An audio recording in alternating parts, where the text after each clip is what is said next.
Hey guys, today we're going to learn how to do a J strap. Really basic ankle locking technique, excellent for tibialis posterior injuries or just that little bit of a flatter foot. The first thing we do is put an anchor point here around the calf, not the full way around because we don't want to completely constrict that calf muscle, just half to 3/4 of the way around the calf muscle. Then we put another anchor point right here, right at the back of the heel and the sides of the feet. And that doesn't have to be too tight. It just has to stick to the skin nicely. We can pat that down and that is going to form the anchor point for the tape that is going to be doing all of the work. And while we do this, the foot should be at roughly 90 degrees, not up like this, not down like this. We're trying to simulate what our foot would look like if it was flat on the ground. Now this is a bit that's going to be doing all of the work.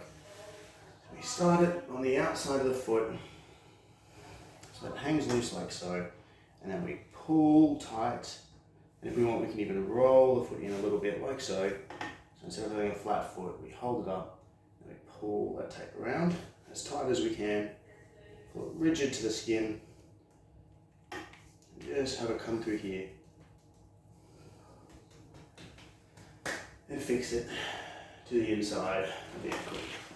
If we turn around and have a look, we can see here it really only starts just at the ankle bone on the outside of the foot, comes all the way around up the inside of the calf. We're going to do that 2 more times. So attaching it just to that outside ankle bone, making sure our foot is at 90 degrees, and then pulling that tight as we can, make sure it's fixed to the skin, really well adhered. One last time.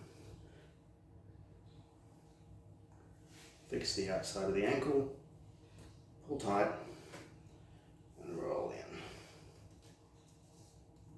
Good.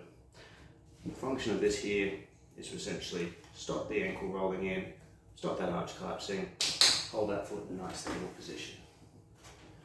Once you're comfortable with your 3 straps, and it doesn't have to be 3, you could do 1 big strap, you could do 5 straps, as many as you need to feel comfortable.